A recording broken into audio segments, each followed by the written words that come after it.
Shalom and welcome to another in our series of podcasts from Temple Beth Am, a dynamic center for conservative Judaism in Los Angeles. This is a recording of a Rosh Hashanah sermon by Rabbi Adam Kligfeld.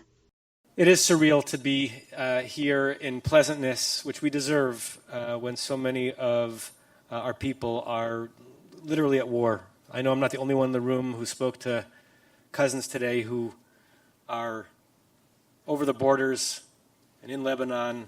I got a WhatsApp audio message from my cousin Uriel today, who's about 41 years old, telling him I was thinking of him as he was marching through the southern hills of Lebanon, and he sent me a strangely optimistic and wonderful Shana Tova Adam, we're gonna be okay.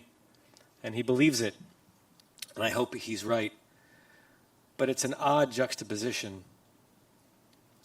It's the juxtaposition that happens when you're an international people, an international culture, that wherever we find ourselves, whether in Los Angeles or somewhere else in the world, there's a piece of us that is really intimately connected to what's happening thousands of miles away. If we had to confront this era and this moment like this, and we have no choice because we don't choose our eras, I'm grateful that this is the community that we all get to share together. And I'm grateful that the people that I get to spend my day with and week with and months with and year with and life with are the very people who populate Temple Beth Am, the members of this community and the staff of this community who are on a heroic level committed to the proliferation of positive Jewish ideas and lofty Jewish values, and are committed to it on a level that inspires me. The senior staff and the clergy team of Temple Beth Am, Rabbi Cantor Chorny, Rabbi Schatz, Rabbi Shapiro, who are dedicating their lives to the mission of increasing light, the light of Torah, in the world, and choosing this address as the place to do it, and do it magnificently. Cheryl Goldman, our executive director, who's here tonight as well, who's responsible for nearly everything that happens on this campus, making sure that when you come to pray or to study or simply to be, things are as they ought to be. Our head of school, Dr. Rothblum, who is leading a part of this institution that's never been more significant or important, rearing the next generation of proud Zionist Jews. I'm in awe of the talent and of the conviction and the commitment of the people that I work with. And particularly tonight, I'm so grateful to our facilities team and our security team. Hector is over there. Hector, wave your hand. It's become an indispensable part, really, of everything that happens in this community on a ritual and technological level. Art, who was here before, and our new security director, Juan. When you see anyone who is part of the security team this holiday, please give them an extra attentive expression of gratitude, because their work is harder this week than it was last week, and harder this year than it was last year, and they take it very seriously, and they're here to protect us so that we can indeed have a sweet and joyful holiday. I certainly thank them for their devotion. As some of you may have noticed, or may have been wondering about, if you're used to seeing me there, I have been on a bit of a Facebook fast for the last month or so. Kind of gone back to 2008 in my life, before that really existed as a central piece of how we express ourselves, or many of us do. I just needed a break. I needed a break from the bad news and the algorithm that is designed to make sure you're furious when you're done scrolling. I needed a break from some of the bad people that I encounter on Facebook that make my stomach turn, and that I didn't have the energy to fight anymore. I needed a break from the narcotic aspect of Facebook, the part that keeps you coming back even though you don't really want to, and there's nothing really productive about it. And like a narcotic, I don't want to overstate it, but in the first couple of days of taking this break, I experienced some version of withdrawal, like a tic, like I kept having to pull out my phone and do what my fingers had been used to doing for 15 years, was to check that blue square and see what had been posted since the last time I checked 19 seconds before. We'll see if I maintain this fast. I know that I should. I don't know if I will. I know that I should. I probably won't, but I know that I should. And the question, can I post this?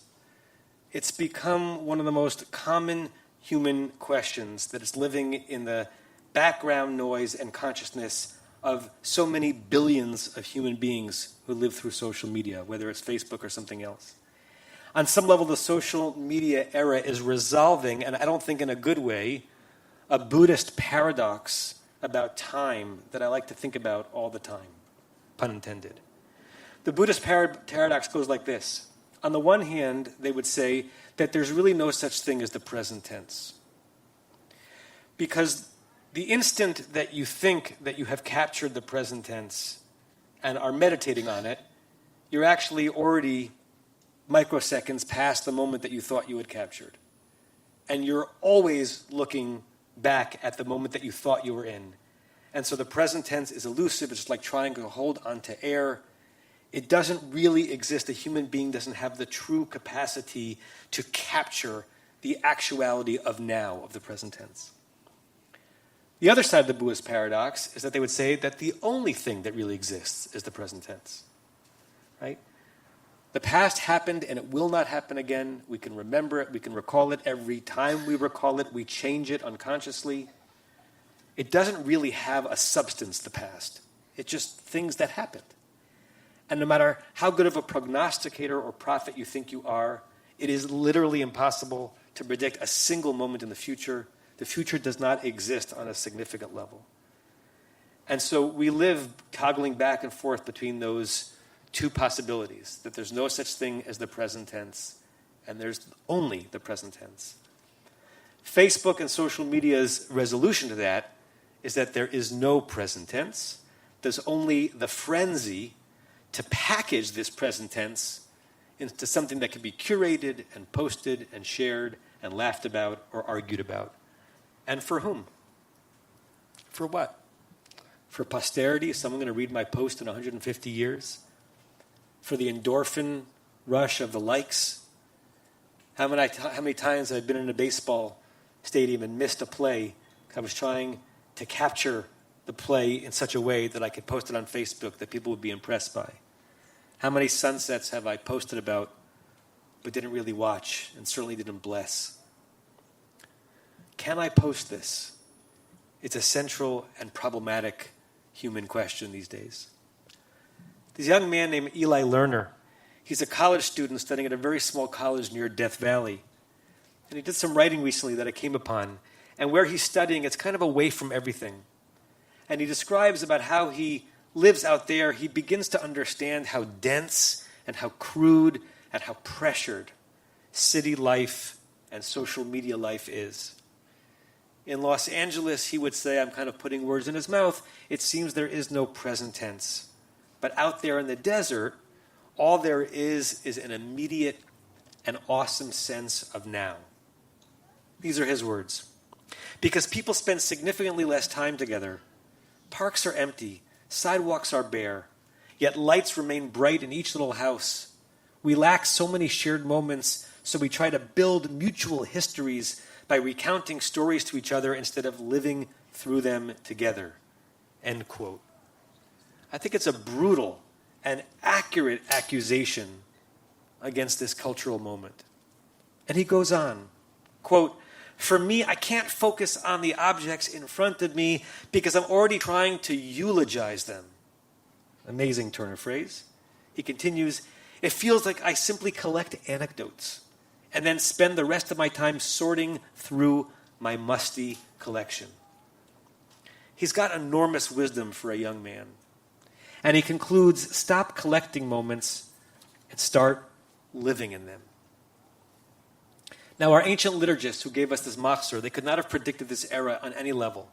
They could not have known about this technology. They could not have foreseen this inability to be present. But they sowed our machzor that we're going to be living in and praying from for many hours the next few days with reminders of not just how to live, but when to live. And their answer was hayom, today. No single word suffuses the Rosh Hashanah Musaf service more than that word. After each blowing of the shofar in Musaf, we sing Hayom. At the end of Musaf, we say Hayom Ta'amsenu. Today, God, strengthen us. The Machzor keeps reminding us the only thing important today is today. The only thing real now is now. The text pounds that message into our minds, maybe because the authors knew that we would forget it so quickly. There's a game my family used to play we haven't played in a while. It's called In the Manner of the Adverb. Has anyone ever heard that? Is that an East Coast thing? Based not a single hand in the manner of the adverb? Maybe my family invented it and didn't tell me. It's a Kligfeld game. It's a doozy. Okay? It's kind of a parlor game. And the game goes that someone is sent out of the room, and the people who are still in the room choose an adverb. Let's call it wildly, right? Or happily. And the person comes back in and has to guess what adverb we've chosen. How? By giving us commands and telling us to do something in the manner of the adverb. Say good morning to me in the manner of the adverb. And so if it was wildly, you'd say, good morning, right? And it goes like that. And it's very embarrassing to be the one who can't figure out the adverb. I was once playing this game on a shul trip 20 years ago to Israel, with my former congregation, in a hotel in Sfat. I remember this moment like it was yesterday. And I was the one who was sent out. Bad choice on my part. I come back in, and it goes on and on. We're half an hour into this, and I cannot figure out. I think of every single word I know in the English language that ends in an ly, because you learn in school that adverbs end in ly. I gave up. I had never given up on anything, certainly not in a game. I gave up. And the word, I'm still annoyed by this, the word that they had chosen as the adverb was the word now. Because even though it's the case that most adverbs end in ly, technically, grammatically, now is an adverb because it modifies an action in time. They were correct. I was stumped. I lost. But it's perfect right now. It should modify all of our actions right now. It should be the Yamim Noraim, the Rosh Hashanah adverb. Let's start this season now. Let's pray this season now. Let's focus this season now. Let's love each other through this season now. Let's lean into amazement and possibility now. Hayom, today. The great poet Mary Oliver wrote, when it's over, I want to say, all my life I was a bride married to amazement. I was the bridegroom taking the world into my arms. When it is over, I don't want to wonder if I have made of my life something particular and real. I don't want to find myself sighing and frightened or full of argument. I don't want to end up simply having visited this world. So let's grab this moment in this season right now. You have been listening to another in our series of podcasts from Temple Beth Am, a dynamic center for conservative Judaism in Los Angeles. If you enjoy these podcasts, we invite you to write a review on the Apple Podcast site or wherever you get your podcasts. For more information about Temple Beth Am Los Angeles, go to tbala.org.